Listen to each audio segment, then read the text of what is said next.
কথা বলার স্বাধীনতা হরণ করবেন না। আপনারা যে কজন আছেন তার দ্বিগুণ তিনগুণ এই পাশে আছে, সুতরাং শব্দ করে বিচারের বাণীকে স্তব্ধ করা যাবে না। আপনার একটা কথায় সামান্য সংশয় এবং কষ্ট সৃষ্টি হয়েছে যে এই দিকের চাইতে ওই দিকে তিনগুণ আছেন, এটা তো ভালো লাগলো না। কথা বলার স্বাধীনতা হরণ করবেন না।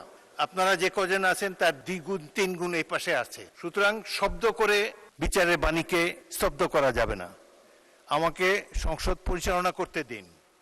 আমি আমার জ্ঞান বুদ্ধিমতো নিরপেক্ষভাবেই সংসদ পরিচালনা করার চেষ্টা করছি এবং আপনাদের সকলের চেয়ে অনেক অনেক বছর 40 বছর এই সংসদে আছি। অতীতের সংসদগুলোর অনেক খারাপ রেকর্ড আছে। এই সংসদে, বাংলাদেশের সংসদে স্পিকারকে হত্যা পর্যন্ত করা হয়েছে। সুতরাং অতীতের দিকে তাকিয়ে আমি তো মনে করি একটি ভালো সংসদ আমরা পেয়েছি, জনগণের সঠিক নির্বাচনের মাধ্যমেই পেয়েছি। আপনারা উভয় পক্ষকে আমি ধৈর্য ধারণ করার জন্য অনুরোধ জানাবো। এখন প্রশ্নোত্তর পর্ব শেষ হয়েছে। আসরে নামাজের জন্য আসলে এক্সপাঞ্জ হ্যান্ডস্পট করারও ইতিহাস আছে, আবার পরীক্ষা করে দেখারও ইতিহাস আছে। আজকের বিষয়টা একবারে স্পষ্ট, এটা তো আর পরীক্ষা করে দেখার কোনো বিষয় নেই এবং এটা রিপিটেডলি এগেইন অ্যান্ড এগেইন এই কথাগুলো এখানে এসেছে। 2 নম্বর, আপনার একটা কথায় সামান্য সংশয় এবং কষ্ট সৃষ্টি হয়েছে।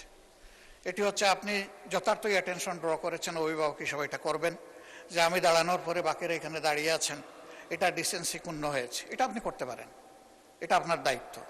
কিন্তু সেই সাথে শেষের দিকে কনক্লুশনে গিয়ে একটু বললেন যে এই দিকের চাইতে ওই দিকে তিনগুণ আছেন, এটা তো ভালো লাগলো না মাননীয় স্পিকার। আমি কোনো গুণে বিভক্ত, এই সংসদকে কোনো গুণে বিভক্ত করার পক্ষে নই। আমরা প্রথম দিক থেকে বলেছি ভালো কাজে আমরা সবাই এক হব, একসাথে কাজ করব, অন্যায় কিছু হলে আমরা প্রতিবাদ করব। আমরা সেই প্রতিবাদ করেছি। হয়তো এই প্রতিবাদ কারো পছন্দ হবে, কারো পছন্দ হবে না, সেটা ভিন্ন। কিন্তু আমি মনে করি যে এই ধারায় আমাদেরকে হ্যান্ডেল না করলে আমরা খুশি হব। ধন্যবাদ আপনাকে।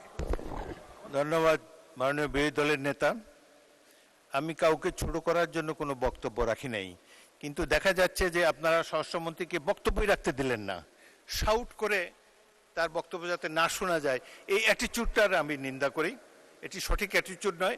আপনারা যখন বলবেন তখন এই ট্রেজারি বেঞ্চকেও আমি বলবো আপনাদের কথা যাতে শুনে। আবার ট্রেজারি বেঞ্চ থেকে যখন বক্তব্য দেবে একসাথে 80 জন দাঁড়িয়ে যদি কথাই বলতে না দেন, এটা সংসদীয় প্র্যাকটিস নয়।